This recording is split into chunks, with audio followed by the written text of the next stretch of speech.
दोस्तों, एक अबूझ पहेली की तरह यह छत्तीसगढ़ राज्य का अबूझमाड़ इलाका, जहां लगभग 5,000 वर्ग किलोमीटर से भी ज़्यादा दायरे में इसकी फैलाव है। अगर बात करें तो कहते हैं 90% से भी ज़्यादा गांवों को शायद ही किसी बाहरी व्यक्ति जड़ ने के नीचे से आज ये तक पत्र में ये देखा देखिए जो होगा। है इसका साफ यहाँ कितने गांव हैं और इसकी आबादी कितनी है, कितने घर हो सकते हैं, सभी अनुमान के बेस पर चलता है। यहाँ जो हम बात करते हैं नारायणपुर जिला, जो छत्तीसगढ़ राज्य का एक हिस्सा, जहाँ 70% भाग इस इलाके में आता है। यहाँ एक तरफ बीजापुर जिले और दूसरे ओर महाराष्ट्र की सीमा है। चलिए इस अनदेखी दुनिया को हम आप तक रखने का प्रयास करते हैं। दोस्तों, अगर अच्छा लगे तो कमेंट अवश्य करिएगा, ताकि इससे जुड़े और भी तथ्य मैं आप तक समय रहते रखता रहूँगा। बहुत बहुत धन्यवाद। दोस्तों, जैसा कि मैंने आपसे वादा किया था कि दुर्गम क्षेत्र के जो गांव हैं वहां पहुंचना कितना कष्टकर है, कैसे रास्ते हैं, यहाँ की सुख सुविधा, जो एक परिवार को रहने के लिए जो मिनिमम रिक्वायरमेंट जिसको बोला गया है, सड़क, बिजली, पानी, जो कि इस गांव से नदारद क्यों है वह आप आने वाले समय में समझेंगे, जानेंगे। लेकिन अभी हम आपको दिखाते हुए चलेंगे कि कैसे हम लोग इस गांव तक पहुँचे, बेड़मा। और ख़ास करके ये नारायणपुर का क्षेत्र है, अबूझमाड़ का क्षेत्र है, ओरछा विकासखंड के तहत आता है और दंतेवाड़ा मुख्यालय से लगभग 65 से 70 किलोमीटर होना चाहिए मेरे हिसाब से। अभी हम लोग इस दुर्गम रास्ते को थोड़ा थोड़ा करके आपको दिखाएंगे, ताकि आपको समझ में आए कि आपको ये सारी चीज़ें दिखाने के लिए हमें कितना दूर तक चलना पड़ता है, कई सारे परेशानियों का सामना करना पड़ता है, तब जाके आप घर बैठे चीज़ों को देख पाते हो। तो दोस्तों, आप बने रहिए। अब हम लोग धीरे धीरे आगे बढ़ेंगे और उस सड़क को दिखाते हुए चलेंगे।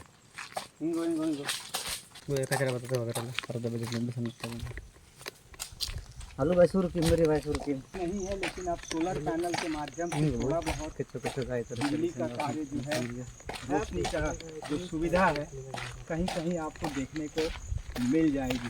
सावधानी के साथ गांव वाले के सहयोग से ही आप यहाँ पहुँच सकते हैं।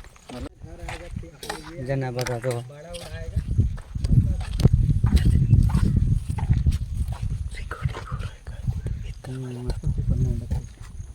सीता बता, दिन में एक बार फोन चेंज हो कितना आएंगे। अभी के तो सब तो फोन करो, वाडिन को जाए जना ना बे जाए बात चेक की तो की ठीक है। दिन इसको धीरे से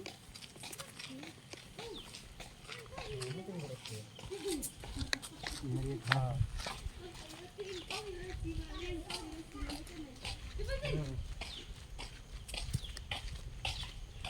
मेरा कहीं बेटा घर पर ठीक है, लाके करती होगी। अच्छा मुझ से तो गोलन बरोबर तुम इस काले कान इनको जब प्रमोशन करे। दोस्तों, खूबसूरती को निहारते जाइए। और अबूझमाड़ को अबूझमाड़ क्यों बोला गया है मैं आपको ये भी बताता हूँ, शायद आप एक दो जगह से अवश्य सुने होंगे।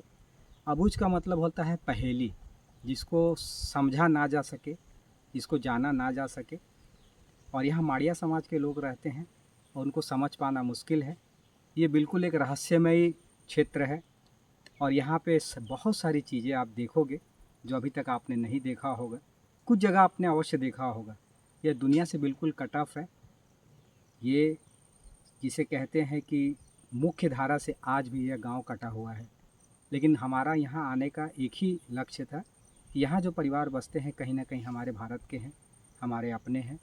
तो उनके बारे में जानकारी हासिल करना, उनसे मिलना, उनको जागरूक करना, जो सहयोग यथासंभव बन सके उसके लिए काम करना। ऐसे देखिए, इक्का दुक्का घर आपको इसी तरीके से देखने को मिलेगा। सामने में देखिए, इन्होंने सोलार सेल का वो लगा रखा है, जिससे इनके घर पे बिजली आती है। सूर्य की रोशनी से ऊर्जा को संग्रहित करके ये अपने घर के काम को चलाते हैं। और ये देखिए दूर दूर तक आपको कुछ नज़र नहीं आएगा। फ़िलहाल लगता है कि ताला बंद है और अपने खेत में गए होंगे। अमूमन यहाँ पर भी अपने आसपास मुख्यतः ये जंगल पर ही निर्भर करते हैं और जंगल को काट कर कुछ समय के लिए धान उन लगाते हैं, फिर वापस से उसे 2-3 सालों के लिए छोड़ देते हैं। आने वाले समय में आपको वो भी दिखाने वाला हूँ कि पहाड़ी क्षेत्र में भी ये कैसे हर 3 साल 4 साल में साग सब्जियाँ लगाते हैं और उनसे उनका पूरा सीज़न में उनका गुजारा चलता है। ये बिल्कुल शहर से कटा और जंगल से मिलने वाले सारी चीज़ों से ही अपने घर का गुजारा करते हैं। तो दोस्तों बने रहिए और हम धीरे धीरे गांव से अपने मुख्य सड़क की ओर पहुँचेंगे। तो वहाँ पर भी मैं आपको वो सारी चीज़ों को दिखाने और बताने वाला हूँ। किया हुआ है, ये घर है, ये घर है अपनी।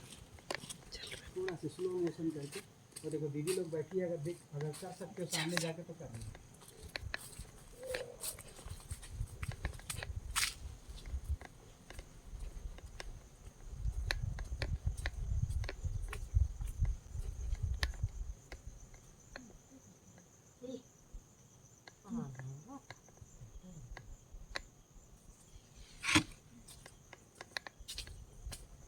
जैसे ना ऐसे घुमाओगे ना, देखो ऐसे आस्ते से ऐसे करके घुमा दो और थोड़ा सा जूम कर लेना, जैसे कि टुकनी लटका हुआ है इधर। जैसे दादा मिलने आ रहे हैं। दीदी कहाँ आगे नहीं? आशीराम पोया में। आशीराम पोया में। दादा का घर कौन सा है? कौन सा दादा का घर है? ओला दादा का घर है। दादा जो है अबूझमाड़ में दादा रहते हैं और अभी हम लोग दादा के साथ बात कर रहे हैं। दादा का गांव कितना सुंदर है, हैं? हरियाली और सब कुछ। कभी दादा के घर भी हम लोग जाएंगे, ठीक है ना दादा? चलो आपको भी टीवी में आप आ जाओगे। ऐसा वाला अभी आपने देखा, हम लोग जब इस जंगल के बीचों बीच जब हम जा रहे हैं तो आसपास के जो गांव के जो घर हैं, हमारे जो आदिवासी भाई बहन है, हालांकि वो परिचय में नहीं होने के बावजूद भी वो आकर हमारा हाल चाल उन्होंने पूछा, भोजन के लिए उन्होंने हमें पूछा। यही हमारी आदिवासी की संस्कृति है, अतिथि देवो भव। और हमेशा वो लोग सभी को अपना मानते हैं और उसके हिसाब से बड़े प्यार से मीठे से बात करके आपको आमंत्रण करते हैं। अभी हम इसी तरीके से आपको दिखाते हुए आगे चलेंगे।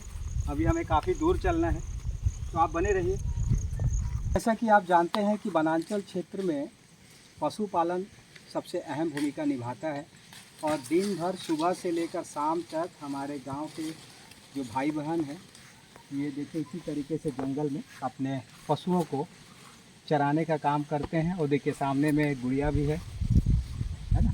अभी अमूमन इसी तरीके से आपको हमारे वनांचल क्षेत्र में देखने को मिलेगा और दिन भर ये अपने पशुओं के साथ इसी तरीके से रहते हैं और संध्या होने के पश्चात फिर अपने अपने गांव की ओर, अपने घर की ओर लौट जाते हैं। ये देखिए कितना सुंदर नज़ारा। बाबू उधर दिखा, आस्ते से करके वो बैला वैला ये सब दिखा दे। इधर भी है, गुड़िया लोग हैं, इधर दिखा देना कैसे है।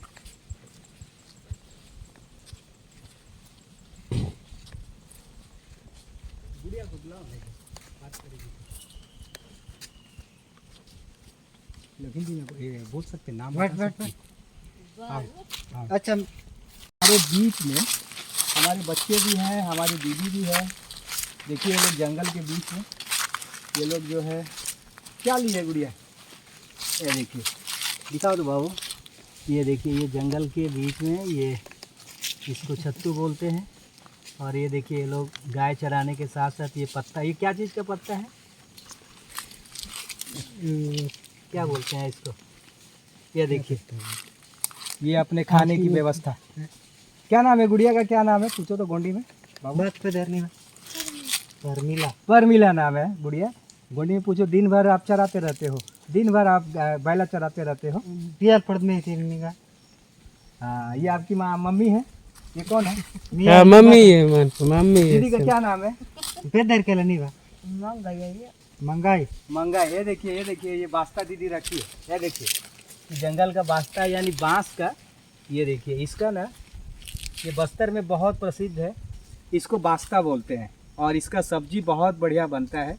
और इसी तरीके से हमारे वनांचल क्षेत्र के हमारे आदिवासी परिवार जो हैं जंगल से गुजारा करते हैं, इसी का साग सब्जी फल फूल से अपने जीवन को जीते हैं। ये देखिए ये परिवार है। हम आगे बढ़ते हैं, चलिए दोस्तों आगे बढ़ते हैं।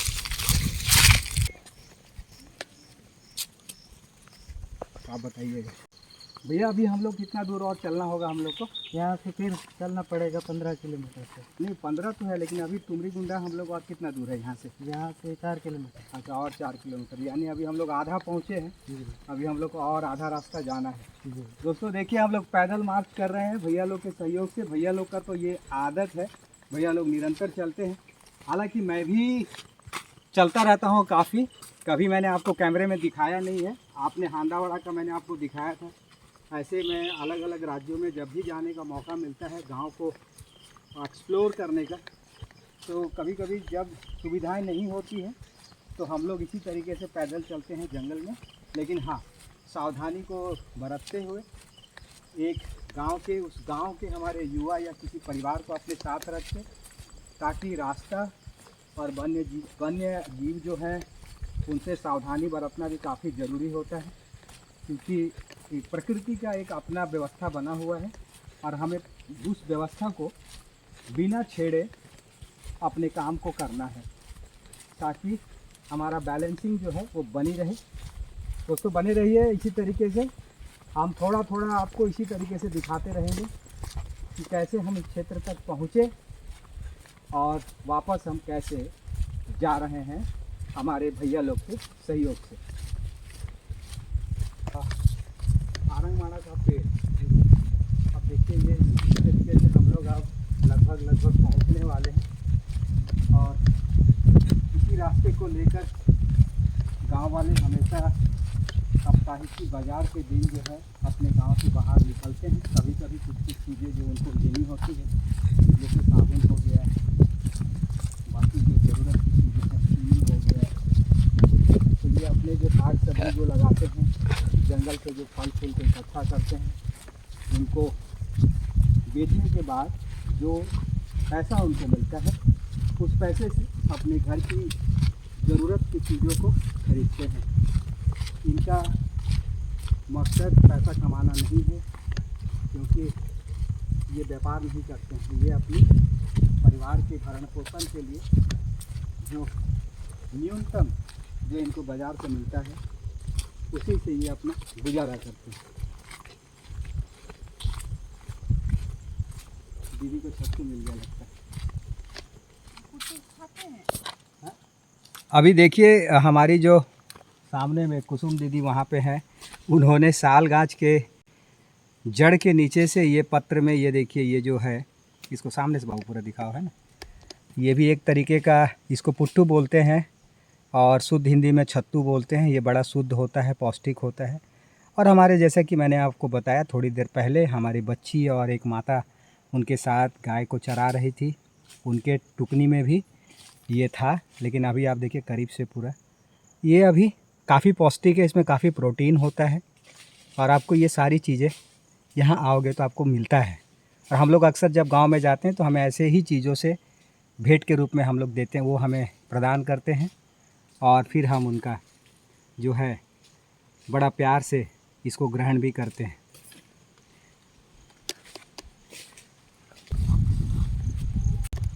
दोस्तों देखिए अभी हम लोग, एक नाला है, यानी जब बारिश होती है नदी का एक ऐसा भाग, ये जाके फिर इंद्रावती नदी में मिलती है, ये बारिश में पूरा भर जाता है और ये काफ़ी भयावह स्थिति हो जाती है बारिश में। और इसमें भी आप देख सकते हैं ये पूरा का पूरा, ये बारिश में भर जाने के बाद इसकी धारा बहुत ज़्यादा प्रखर होती है। मैंने पहले भी इसे देखा है। इसमें जो है इसी तरीके से हमारे गांव वाले जो हैं अपने जीवन को जोखिम में डाल के एक डेली रूटीन के तहत इसमें आना जाना करते हैं। और अभी हम लोग भी देखिए पार कर रहे हैं। मतलब कहने का अर्थ ये है कि दुर्गम क्षेत्र के जो गांव हैं, तो गांव की जो भौगोलिक स्थिति, वहाँ पर पहुँचने के जो जरिए, और ये गांव क्यों मुख्य धारा से कटा हुआ है आप देख सकते हैं। ये सारी की सारी चीज़ें अभी देखिए किस तरीके से अपने जीवन को हमारे ये आदिवासी परिवार जीते हैं। ये देखिए स्थिति आप देख सकते हैं। ये पूरा अब इसको थोड़ा करीब से पूरा दिखा है। अभी थोड़ा से धूप निकलने के वजह से थोड़ा से सूख गया है, वरना आप समझ सकते हैं इसको पार करना काफ़ी मुश्किल और असंभव सा प्रतीत होता है। लेकिन हमारे भाई बहन जो हैं, हमारे जो यहाँ पर जो गांव के लिए काम करते हैं, जैसे कुसुम दीदी हैं, करम भैया हैं, विजय भैया हैं, ये सारे के सारे लोग आए दिन निरंतर इस तरीके से डेली की उनकी रूटीन है। सामने देखिए पहाड़, घना पहाड़, ये पूरा का पूरा नारायणपुर क्षेत्र अबुझ माड़ के तहत आता है। हम आगे लगातार आगे बढ़ रहे हैं और आपको दिखाते हुए हम लोग चल रहे हैं कि हम अबुझ माड़ क्षेत्र में हैं, जिसे धूर नक्सल क्षेत्र कहा जाता है। वो अपने अपने तरीके से अपनी चीज़ों को आगे बढ़ा रहे हैं। मैं उसमें अभी कोई टीका टिप्पणी नहीं करना चाहता, वो उनकी अपनी विचारधारा की लड़ाई है। लेकिन आप देखिए इस क्षेत्र को समझ पाना, इसकी परिकल्पना कर पाना कि भारत का जो 75वां अमृतकाल हम मना रहे हैं, देश के आज़ाद हुए कितने वर्ष हो गए, लेकिन बावजूद उसके अभी भी देखिए हमारे भारतवर्ष के अंदरूनी क्षेत्र के गांव की स्थिति क्या है, जिसे मैं एक छोटे से रिपोर्टिंग के माध्यम से आप सभी तक रखने का मेरा प्रयास है। और मैं इसे लगातार आगे भी रखता रहूँगा। इसलिए आप अपने इस चैनल से ज़रूर जुड़िए, इस परिवार का हिस्सा बनिए और कमेंट बॉक्स पर जाकर आपको क्या प्रतीत हुआ, आपके क्या एक्सपीरियंसेस रहे, इसे देखने के बाद, समझने के बाद आप अवश्य ही अपने राय को कायम करेंगे। चलिए दोस्तों, बढ़ते रहें। खूबसूरती को बड़े ध्यान से देखिए। ये लहलहाते खेत, सुंदर सा पहाड़ी, और ये पूरा का पूरा इतना बढ़िया। आपको देखिए उधर सामने में आपको एक आध घर आपको देखने को मिल जाएंगे। वो देखिए, जैसा कि मैंने पहले बताया था, हर 500 मीटर, 1 किलोमीटर, 1.5 किलोमीटर की दूरी पर एक एक घर आपको कहीं कहीं छुट-फुट देखने को मिलेंगे। थोड़ा जूम करके भैया दिखा दीजिए।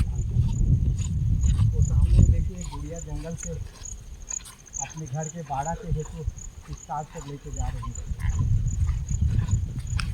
तो मेरा चलते हुए थोड़ा दिखा, आप पहुँचने वाले। दोस्तों, हम लोग टुमरी गुंडा लगभग पहुँच गए हैं।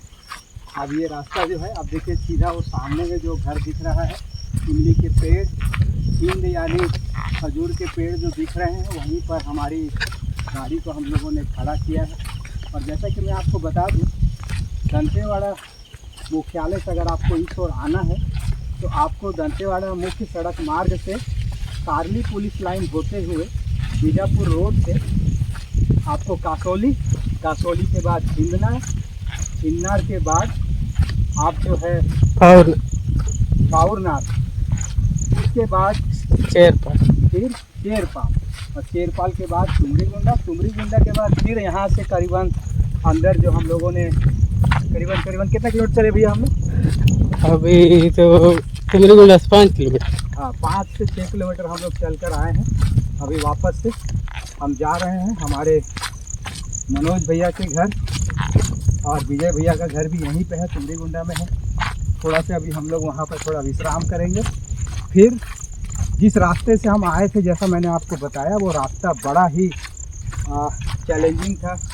बाइक को लेकर आना, बहुत मशक्क़त करना पड़ा हमें आने के लिए।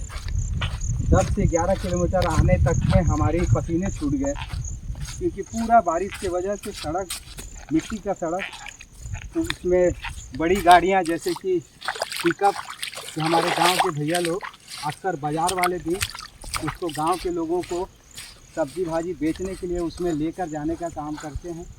और जो ट्रैक्टर है जो खेती किसानी करते हैं उसके लिए उपयोग में आता है, तो वो जब चलती है तो सड़क का बुरा हाल हो जाता है। तो वो अभी हम आपको दिखाने वाले हैं कि किस तरीके से अगर आपको कभी इधर आने का मौका मिले तो आप अपनी कमर कस लीजिएगा इन सारी चीज़ों को पार करने के लिए, क्योंकि अच्छी चीज़ें प्राप्त जब करनी होती है तो बोलते हैं कि कष्ट तो करना पड़ता है, और कष्ट करने से श्री कृष्ण जी मिलते हैं, ऐसा कहा गया है, हमारे बुजुर्ग कहते हैं।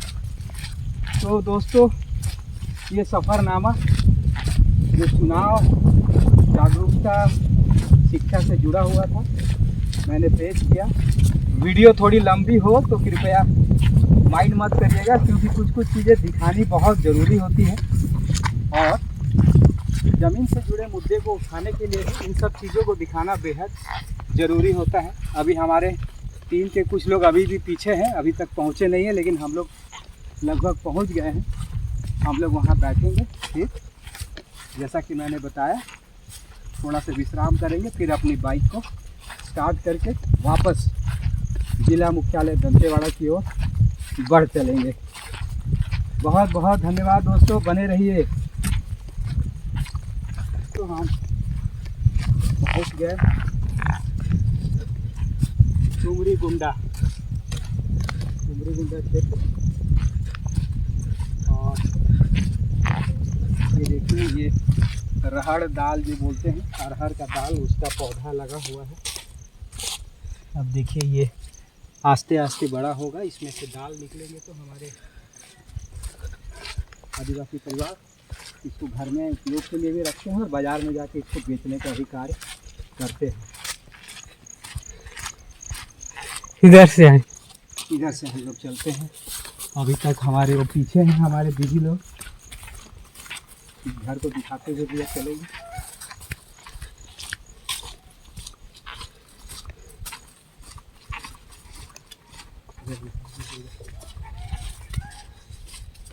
ये है तुलसी गुंडा का घाव, दीदी हमारे बीच में है, तुलसी के पेड़।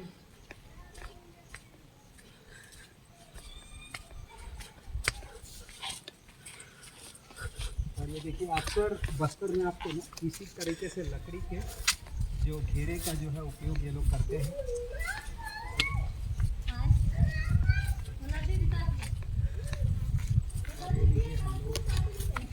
लगभग पहुंच चुके हैं। ये सामने वाले घर भैया का है, मनोज भैया का ये घर है, और यही हमारी बाइक खड़ी है।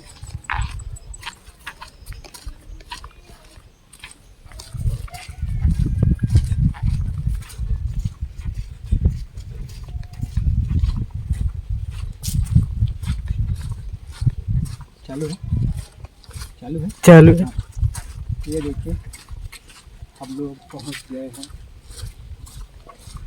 भैया के घर, और यहीं से हम लोगों ने अपना प्रारंभ। अरे बाप रे बाप, करण भैया पहले पहुंच गए, क्या बात है। ये देखिए करण भैया जंगल के रास्ते शॉर्टकट पहुंच गए हैं हमसे पहले, और इसी से कहते हैं कि गांव वाले और शहर वाले में बहुत अंतर है। हम लोग भी गांव वाले थे एक समय में, लेकिन अब शहर वाले बन गए हैं, लेकिन वापस गांव की ओर। देखिए हम लोग से पीछे भैया चल रहे थे, लेकिन हमसे पहले पहुंच गए हैं। यही है फिट रहने का राज, और हमारे गांव के भैया लोगों का जो बोलते हैं फिजिकल फिटनेस की जो बात करते हैं वही है। आप देखिए यहाँ जो है हम लोग अपने समापन करेंगे, लेकिन हाँ अभी आगे हम लोग रास्ता को दिखाने वाले हैं, थोड़ा थोड़ा करके आप बने रहिए। धीरे धीरे धीरे धीरे धीरे धीरे धीरे धीरे। गुड़िया छुप गई पीछे, सामने जाओ, सामने जाओ, सामने जाओ। देखिए हमारे ये सब गांव के बच्चे, इन्हीं के लिए हम लोग काम करते हैं, और इन्हीं के लिए हम लोग सहयोग की बात आप लोग से हमेशा करते हैं कि आप लोग चैनल से जुड़िए। आपके सहयोग से हम लोग इनका सहयोग कर पाएंगे। इसलिए दोस्तों आप इनके लिए कम से कम हमारे साथ अवश्य जुड़िए, क्योंकि ये ऐसे क्षेत्र के बच्चे हैं जहाँ कुछ भी चीज़ पहुँच पाना काफ़ी तकलीफ है। ठीक है दोस्तों, ये देखिए सड़क का एक और भाग जो बारिश के समय में दोस्तों ये जो कच्ची सड़क आप देख रहे हैं, ये पूरा का पूरा अभी हम लोग करीबन 10 से 11 किलोमीटर अभी जाने वाले हैं।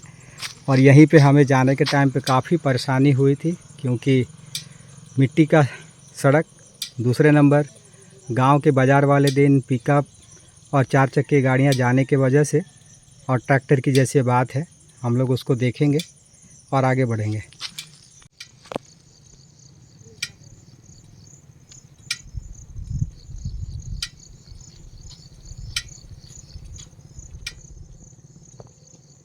दोस्तों ये जो आप हालत देख रहे हैं, ये पूरा का पूरा इसी तरीके से लगभग 12 से 15 किलोमीटर हम लोग बाइक से चलते हुए, उतरते हुए, अपने आप को संभालते हुए लगातार इस दुर्गम क्षेत्र में आने का कार्य हम करते हैं। और आपकी ये छोटी सी रिपोर्टिंग आप देख सकते हैं किन किन चीज़ों से गुजर कर हमें आना होता है।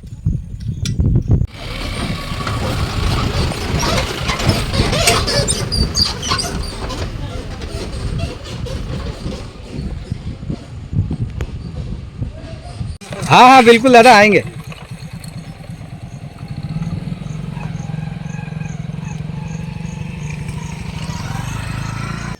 दोस्तों जैसा कि अभी आप पूरी प्रक्रिया को देख रहे थे, वो रास्ते, वो दुर्गम स्थान, वो गांव, वहाँ के अबूझमाड़िया, हमारा वहाँ जाना, वो सारी चीज़ें इस रास्ते से होके गुजरती थी। ये देखिए सामने में जो हांडावाड़ा जलप्रपात दिख रहा है, जो यहाँ का सबसे सुंदर जलप्रपात एकदम दुर्गम क्षेत्र में है। अगर आपको वो जानना हो, देखना हो, तो मैं लिंक डाल दूँगा। और इसी रास्ते से हम गए थे, और ये रास्ता अभी हांडावाड़ा चला जाता है, ये इंद्रावती नदी के पार। और ये जो पुल बना हुआ है, दीदी थोड़ा इधर दिखाइएगा, ये जो देखिए अभी हम लोग इस पुल पे, ये वाला पुल जो है, अभी हम लोग इसी पुल का अभी आपको हम दिखाने वाले हैं। इसी पुल को हम लोग पार करते हुए इंद्रावती नदी बारिश में किस तरीके से भयावह रूप लेती है, आप उसको भी देखने वाले हैं। अभी आगे चल के हम लोग दिखाएंगे। और देखिए हमारी बाइक यहीं खड़ी है, तो चलिए हम चलते हैं और उस मुख्य स्थान को, जहां से अपना दंतेवाड़ा और नारायणपुर 2 भागों में बंटता है। नदी के उस पार नारायणपुर यानी अबूझमाड़ एरिया, और इस साइड अपना दंतेवाड़ा है। तो चलिए आपको हम लिए चलते हैं।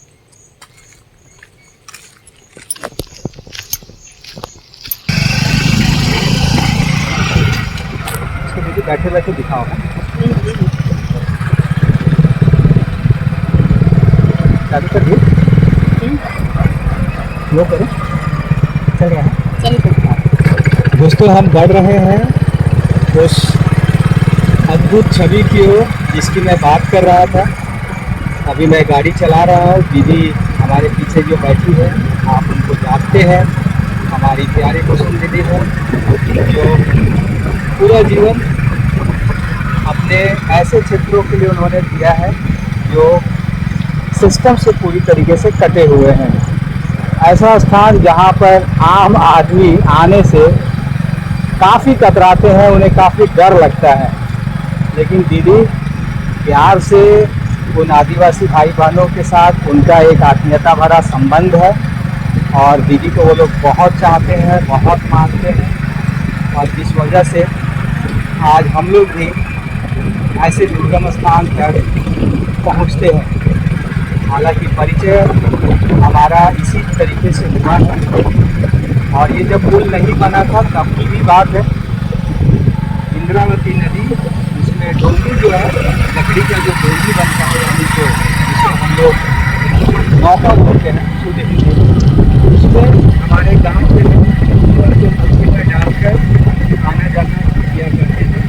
लेकिन अभी ये 2-3 लोग हुए होंगे इस पुल का निर्माण होकर, और से थोड़ा से जीवन हमारे आदिवासी भाई बंधु थोड़ा सा सुगम हो गया है, ताकि हफ्ता में जब वो बाज़ार के लिए ही सिर्फ बाहर निकलते हैं या कभी उनका तबीयत खराब होता था तो वो दंतेवाड़ा जो जिला अस्पताल है वहाँ तक वो इसी मार्ग का उपयोग करके वो जाने का काम करते हैं। लेकिन अभी भी आपने जैसे देखा, हम लोग जब अंदर में थे, सड़क की व्यवस्था न बिजली है न ठीक से पानी की व्यवस्था है। वो लोग प्रकृति के जो पानी है यानी जो जल भराव होता है खेत में, उसको लेके वो लोग उपयोग में लेते हैं। और ये देखिए हम लोग इंद्रावती नदी यानी माँ इंद्रावती उनके ठीक देखिए बीचों बीच है। अब हम पहुँच रहे हैं, देख सकते हैं किशोर नदी का प्रवाह। और देखिए यह जो है मछली पकड़ने का काम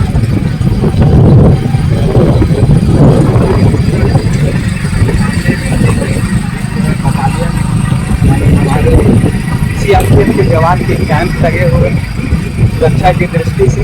और ये देखिए बाजार से हमारे गांव के साग सब्जी बेचने के लिए और वहाँ से अपनी जरूरत की चीज़ को इसी का उपयोग करते हैं। आज रविवार है और निगम विकास बाजार लगता है। दंतेवाड़ा जगदलपुर हाईवे जो है NH63 ठीक चावंदा से पहले अगर आप से गाँव से तो दाहिने साइड में बाजार लगता है। कभी मौका मिले तो मैं आपको उस बाजार को भी दिखाने का प्रयास करूँगा।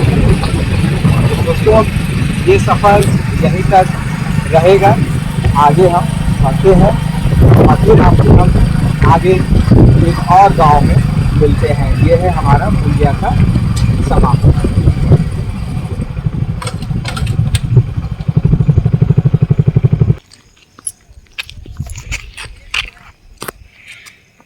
दिख रहा है आपको? आ रहा है? दोस्तों अब आप मुझे विदाई दीजिए। आज का सफ़रनामा जो हम लोगों ने लगभग 70 किलोमीटर जिला मुख्यालय दंतेवाड़ा से अंदरूनी क्षेत्र में दीदी के सहयोग के वजह से हम पहुंच पाए और सुंदर नज़ारों के साथ हमारे जो अबूझमाड़िया है, हमारा जो वह दुर्गम क्षेत्र था जिसे मैंने आप तक इस वीडियो के माध्यम से रखने का प्रयास किया है।